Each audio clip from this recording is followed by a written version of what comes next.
Brīvības piemineklis jau 80 gadus stāv vietā, kur esam pieraduši to redzēt, bet savulaik bija liela iespējamība, ka tā vietā varētu uzcelt arī kaut ko sabiedrībai krietni noderīgāku. Kad radās doma par brīvības pieminekļa celšanu, šai idejai bija arī pretinieki, kas uzskatīja, ka tik dārgs piemineklis Latvijai nav vajadzīgs. Cilvēki teica, nē, mums nevajag pieminekli, mums jau brāļa kapos ir jau viens, un kur tam mums vēl otrs. Celsim tiltu pār Daugavu vai slimnīcu invalīdiem vai kaut ko tādu praktisku, ja? Tomēr brīvības ideja guva virsroku, un 1931. gada 18. novembrī piemineklim tika ielikts pamatakmens. Tā celtniecība iesākumā tika apsvērta arī mūsu pašu laukakmeņu izmantošana. Diemžēl laukakmeņi tie ir neviendabīgi. Tie ir tik lielā mērā individualitātes, ka pat tie lielie, tos nevar tā vienādiem jābūt. Šeit ir jābūt viendabīgam materiālam tik lielā projektā, lieliem bloķiem. Un tad tika vest no Somijas. No Somijas tika gan sārtais granīts, ko mēs šeit redzam, kas ir trepes un viss tas arhitektūras daļa, un arī viena daļa no skulpturāliem veidoliem. Arī pelēkais granīts, kas izmantots brīvības pieminekļu celtniecībā, vests no Somijas. Tas ir no Nīstadas, no vienas tādas nelielas laustuvēm, akmeņu laustuvēm, arī Somijā. Pelēkais, mazliet ar tādu raibumeņiem, tā ka viņš tāds dzīvīgs savā jau struktūrā ir. Kārlis Zāle iesākumā apsvēra izmantot arī mūsu pašu zemē atrodamo šūnakmeni, tomēr šis materiāls nebija piemērots tēlnieciskajām formām. Turklāt vairums no tā bija izmantots jau brāļu kapu celtniecībai. Tātad šeit tika piemeklēts Itālijas travertīns, un travertīns ir tāds materiāls, kas ir starp kaļķakmeni un marmoru. Viņš pakāpeniski tālāk viņam Itālijā ir iespēja pārveidoties pa marmoru. Un tās atradnes ir arī citās valstīs, bet Latvija izvēlējās no Itālijas, un profesors Konstantīns Rončevskis, kurš ir arī pazīstams tēlnieks tajā laikā un akadēmijas pasniedzējs, viņš brauca uz Itāliju. Viņš bija arī kā arhitekts, tāds speciālists pa materiāliem, brauca šo sarunāt un nokārtot to lietu. Brīvības tēla veidošanā sākumā tika iecerēts izmantot bronzu, bet tā kā bronza ir gan smaga, gan dārga, no šīs ieceres nācās atteikties. Un tad arhitekts Ernests Štālbergs brauca uz Zviedriju, ir arhīvā skaisti materiāli, viņa fotogrāfijas, viņš tur meklēja, un tad viņam ieteica Ragnāru Mirsmēdenu, kas savukārt ir ļoti slavens zviedru metāla mākslinieks. Viņš ir rotājis ar tēliem Stokholmas Rātsnam un vēl daudzas baznīcas Zviedrijā, un viņš to tātad apņēmās izkalt, un viņš gan apmēram 4000 drošības naudu iemaksāja, lai varētu vai ne to, jo tas bija tā, viņš februārī ar viņu noslēdz līgumu 1935. gadā, un jau novembrī vajadzēja būt visam uzstādītam. Brīvības tēlu zviedru mākslinieks kala no varu plāksnēm. Lai gan termiņš, kurā darbi bija jāpaveic, bija īss, Mirsmēdens tos veica godam. Kārlis Zāle vien lūdz veikt neliels labojums brīvības tēls sejas formu plastiskajā izpildījumā. Atklājot Latviju tautas brīvības pieminekli, novēlu tam tik ilgu mūžu, tik ilgi vien saule pār zemes spīdēs. Dārgie no ārzemēm vestie materiāli savu ļoti labi ir attaisnojuši, jo piemineklis joprojām izskatās ļoti labi. Un nekas neliecina par to, ka tas šeit nevarētu stāvēt vēl simtiem gadu. Kad Latvija kļuva par neatkarīgu valsti, šim notikumam par godu tika nolēmts celt brīvības pieminekli, taču arī tajos laikos naudu šādam mērķim valsts budžetā neatradās, un idejas autoriem, lai projektu īstenot, nācās meklēt citus variantus. No valsts budžeta iesākumā pieminekļa celtniecībai kopā ar autoru honorāru bija paredzēts 300 000 latu. Kad izrādījās, ka tāda līdzekļu valstī tomēr nav, naudas vākšanai tika dibināta neatkarīga brīvības pieminekļa komiteja, kuras darbība aptvēra visus Latvijas aprindus. Tiek rīkot sarīkojumi, balles, izrādes, deju vakari, dažāda formāti. Kā to naudiņu? Naudu nedod, nauda nekrīt no gaisa, nav salaveču un tāpat arī šodien. Es domāju, ka tas ir tāds lielisks piemērs, tā laika piemērs, un mēs varam salīdzinot. Kā tad šodien vienai lielākai vai mazākai akcijai? Jā. Bet cilvēkiem patīk, jo tur ir tāds zināms atraktivitātes moments. Iedzīvotāju atsaucība bija liela, un 4 gadu laikā, liekot latiņu pie latiņa, tauta saziedoja apmēram 3 miljonus latu. Brīvības pieminekļa celtniecībai no tiem iztērēja apmēram 2,4 miljonus, bet pāri palikušo summu pārvirzīja brāļu kapu iekārtošanai. Sestdienās, svētdienās arī, kā mēs jau varam lasīt, ka gāja skolnieki ar tādām buņģām, un tikko tā noskanēja tā naudiņa tajā buņģā ar skaņu, tad tika piespraust tev uzvalk tādu zīmi, ka tu esi ziedojis. Un, protams, atskaitē arī tā dāvinājuma zīme, lielāka vai mazāka, bet es esmu redzējis arī tāda piemiņas medaļa ar ķēžu rāvējiem. 30. gadu otrajā pusē vidējā alga bija strādniekam apmēram 125 lati. Runā, ka labs amatnieks varēja nopelnīt vairāk pat līdz 200 latiem. Salīdzinājumam, teiksim, ja VF strādnieks nopelnīja pāri 125 latiem, tad VF produkcija, slavenais VF Minox, maksāja tajā laikā 247 latus. Tā kā, bija jāpakrāj. Kārlis Zāle gan par 4 gadu darbu pie brīvības pieminekļa saņēma krietni lielāku autoru honorāru par vidējā latviešu algu, proti 100 000 latu. Viņš radīja šo mākslu, bet viņš arī administrēja kopā. Tur nebija tā, ka viņam bija milzīgs birojs, kas to visu viņš pats administrēja, uzticējās akmeņkaļiem, un tur bija milzīga komanda. Kad Latvija atguva neatkarību, bija skaidrs, ka padomju laikus pārcietušais brīvības piemineklis ir jāatjauno. Līdzīgi kā 30. gados, arī 98. gadā nepieciešamos līdzekļus tika nolemts savākt ar tautas ziedojumu palīdzību. Sistēma strādāja, un kopumā tika savākt 540 000 latu.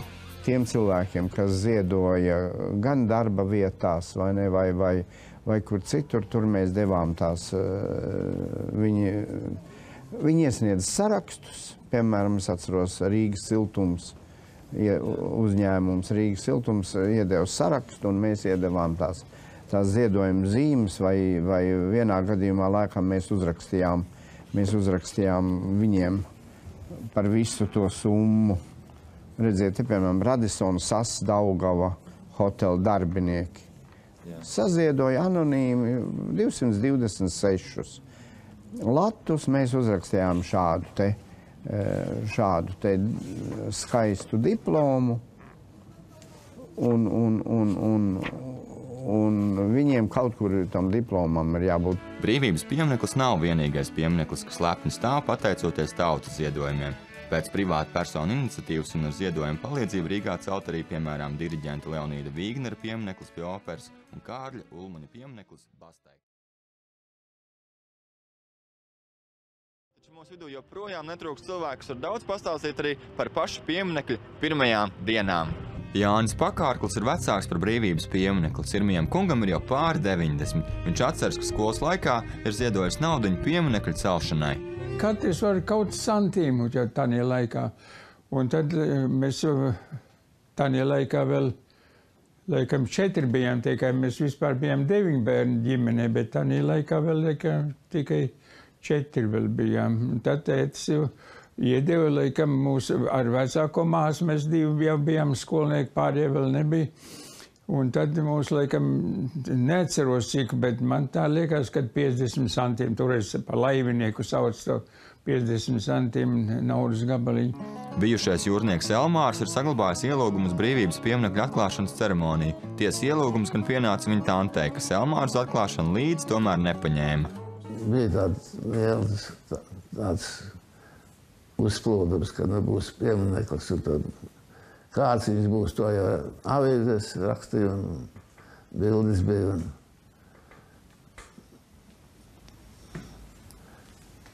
Tālāk, kas jau gan tantē teica, kāpēc es te, bet viņai bija kungs līdzi, viņi nevarēja vairāk paņemt nevienu. Jo tur milzīgi daudz cilvēku bija tā kā, nezinu, vai vispār tik klāt, kas bija ielūgti. Jānis atceras, ka vēlāk par audio pārraidīta pat goda sardzes mājiņa pie pieminekļa.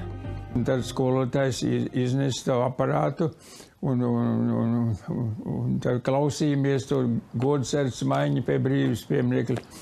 Un tad bija arī mūzika spēlēja tur, tik neatceros, ko viņi spēlēja, vai himnu, vai kaut ko citu, bet tur goda sardzes mājiņas laikā spēlēja mūziku.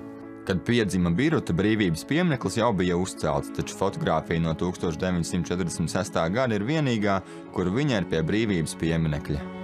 Labajā pusē šī ir mana mamma, Broņislava Garanča. Vidū esmu es, Biruta Garanča, tagad Jaunslēne. Un šeit mana vecākā māsa Viktorija Garanča, tagad Viktorija Lāce. Es vēl tā pievērsu uzmanību, izņemot mūs, cik maz toreiz bija cilvēku uz ielām. Un arī ap pieminekli izņemot mūs, es neredzu nekur neviena cilvēka. Kluss, svētdienas rīts, kluss un tukšs. Katram no sirmgalviem par pieminekli ir savs stāsts. Piemēram, Elmārs 45. gadā pat apcietināts, un tikai par to vien, ka ar 3 klases biedriem sēdējis netālu no pieminekļa. Skatās uz mani. Uzreiz kā tēdz kulaku uz galdu. Šī tā te tintnits palicās, visi rakstām piedara pa gaisu. Pietiks ar tādu skatot dziedāšanu. Es jums Ulmaņu puisīšiem rādīšu. Šī tā nobļāvās. Vienu no 3 klases biedriem izsūtīja uz Sibīriju, un viņš mājās tā arī neatgriezās. Iemeslu, kāpēc tā noticis, Elmārs nezina. Biruta ar asarām acīs stāsta, ka padomju laikos pat nesot ticējusi, ka mūsu Latvija kādreiz atkal būs brīva. Jo mājās bija viena ideoloģija, un skolā bija cita ideoloģija. Un visu laiku es dzīvoju tā kā starp divām, starp īstenību un šķietamību. Visu mūžu man tas brīvības piemineklis ir nozīmējis to, kas tur ir rakstīts. Tev zemē un brīvībai. Un tas ir, manuprāt, tas izsaka visu. Jā.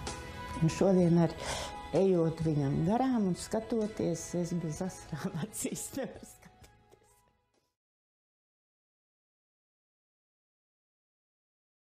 Mūsdienās ir pavisam normāli, ka valsts svētkos un ne tikai pie brīvības pieminekļa novietojam ziedus, taču padomju laikos šādi riskēt atļāvās tikai retais. Kad Latvija bija zaudējusi neatkarību, briesmās bija arī mūsu brīvības simbols. Padomju varai brīvības piemineklis nepatika, un bija pat iespējamība, ka tā vietā varētu atjaunot Pētera I pieminekli vai pat uzcelt pieminekli par godu Staļinam. Padomju aviācijai, ja, ka Rīgai bija uzlidojumi vairākas reizes. Un tad pilotiem bija pirmais uzdevums vai pavēle, objekts numurs 1, tas bija Latvijas brīvības piemineklis Rīgā. Un viņi, protams, mēģināja to bombardēt kaut kā tur, bet netraupīja. Ne? Bieži tas jautājums, kāpēc viņi nenojauc un vai varēja nojaukt. Es domāju, ka ja viņi to būtu izdarījuši uzreiz 1. oktobra dienās, tad patiesībā tas būtu varējis arī visreālāk notikt. Jo par to burzmu, vai ne, tur, protams, kāds būtu bijis vainīgs vai mazāk vainīgs, bet diez vai tur būtu kāds vainīgais atradies, jā. Ziedus varēja nolikt naktī, varbūt kaut kā ātri vien un tad pēc tam pazust. Bet cilvēki tomēr riskēja ar savu drošību. Jā. Tur bija gadījumi, kad tika arestēti arī. Ziedus pie pieminekļa ir licis arī vēsturnieks Rihards Petersons. Šeit ir cilns viens, kas ir veltīts Dziesmas svētku 100-gadēji. Un es nekad nevarēju saprast, ir jau drūma laika, kāpēc neviens nekad nevienu puķi tur nenoliek. Tas man tiešām bija pārsteigums. Es starp citu te liku. Akurāt tā regulāri un ne jau demonstratīvi, bet man rokās bija kādreiz ziedi. Es te noliku viņus tur augšā uz to maliņu. Respektīvi, cilvēki savā ziņā bija iebiedēti, bija tāda pašcenzūra. Konstantīns Pupurs Latvijā nozīmīgos datumos vienmēr devās pie brīvības pieminekļa, tāpēc regulāri nonāca drošības iestāžu redzeslokā un nemitīgi tika izsekots. Nolikt ziedus viņš vēlējās arī 25. martā, komunistiskā genocīda upuru piemiņas dienā. Tiklīdz es atnācu, mums bija sarunāts pie kioska, tur pie Laimas pulksteni. Tad 5 minūšu laikā tikai tur notika tik ātri viss, piebrandzēja mašīnu, izlaic 4 VDK darbinieki, uzkūp man virsū, pacēl gaisā tā, ka man kājas nepieskarās pie zemes un iemet mašīnu aizveda. Tā kā es uz to pasākumu pat netiku, vai ne, līdz pieminekam man neizdevās aiziet. 1988. gada 14. jūnijā Konstantīns Pupurs bija pirmais cilvēks, kurš padomju laikos pie brīvības pieminekļa atļāvās nostāties ar sarkano karogu. Tā man izdevās pieiet klāt pie pieminekļa. Bet pats interesantākais bija tas, ka es nezināju, ko darīt tālāk. Stāvēs ar to karogu, un man vēl rokas trīcēja tā. Un es tā kā pēc kāda laika es jūtu, ka kaut kāds cits spēks man pārņēma, dod man spēku.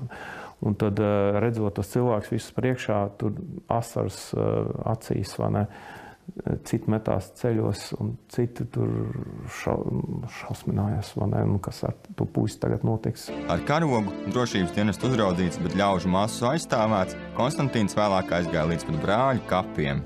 Mājās man tā trīcēja rokas, ka es paēst nevarēju. Man mamma taisīja zupu, es nevarēju karot noturēt rokās. Bet pēc 2 dienām, protams, man uz ielas atkal paņēma ciet. Atkal tas pats variants, atkal 3 dienas arests, un tad jau pēc tam noņēma pilsonību, oficiāli pilnīgi, un pēc 2 nedēļām man vajadzēja atstāt Latviju uz neatgriešanos. Viņš čekis teica man, tu necer, tu nekad vairs uz Latviju atpakaļ neatbrauks. Padomju laika beidzās, un ceļā uz neatkarību lielu lomu spēlēja arī notikumi pie mūsu brīvības simbolu, brīvības pieminekļu, un Konstantīns Pupurs, tāpat kā ik viens no mums, jebkurā laikā droši pie brīvības pieminekļa var pieiet ar karogu vai nolikt ziedus mūsu brīvībai par godu.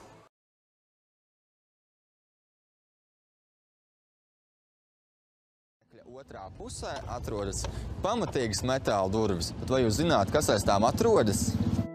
Aiz metāla durvīm šobrīd atrodas īpaša goda telpa, kuru brīvības pieminekļa autori piemineklī nemaz nebija iecerējuši. Brīvās telpas līdz pat 2000. gadam tika izmantotas kā noliktava, bet ideja par šādu sakoptu telpu radās pateicoties ārvalstu delegācijām. Ziedi, kas tika nolikti pie brīvības pieminekļa, un pie ziediem bija simboli klāt, dažādi valsts simboli vai amatpersonu simboli. Tad mēs sākām viņus kolekcionēt, un tad tā kolekcija izauga diezgan liela.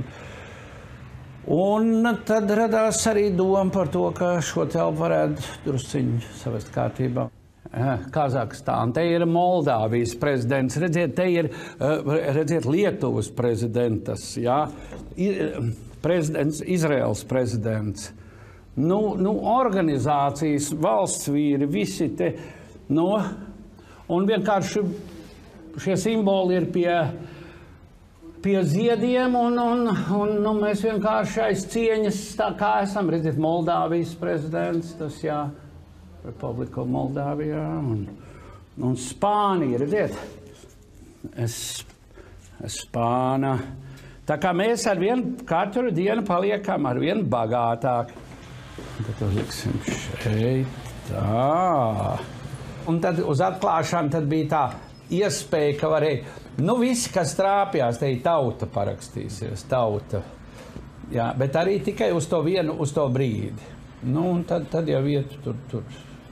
Sākot no organizācijām, ar dzejas ierakstiem, bet tur katru varēs pētīt.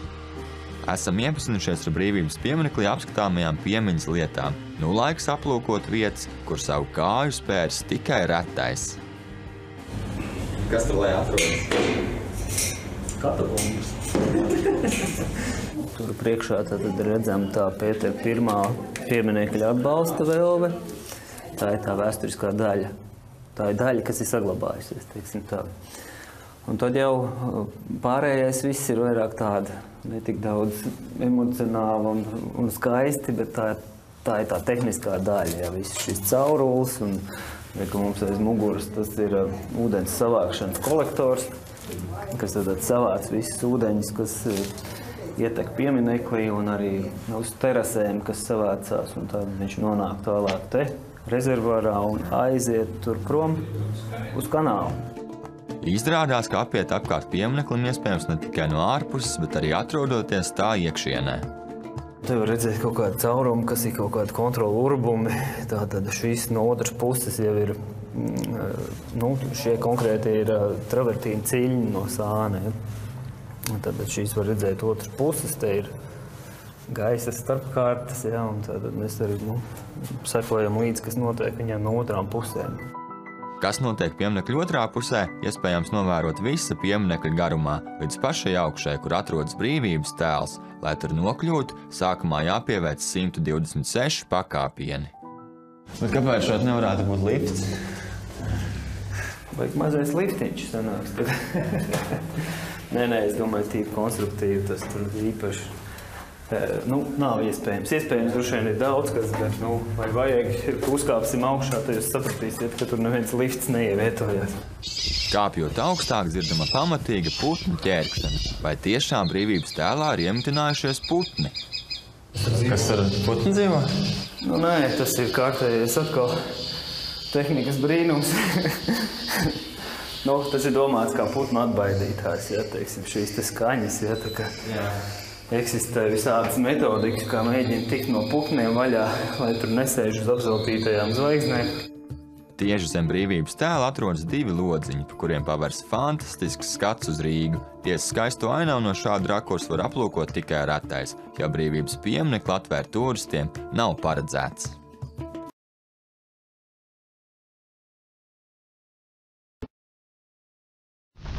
Cienījamie svinību dalībnieki!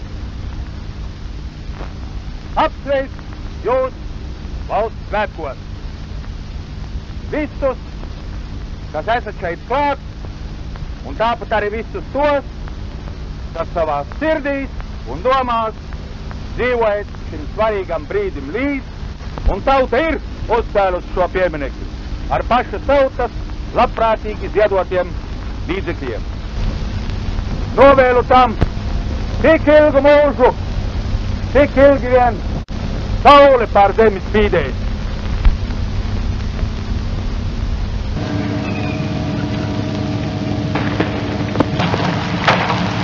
Lielgabalu gunoņā dzīma mūsu valsts un galīgi izcīnīta brīvība.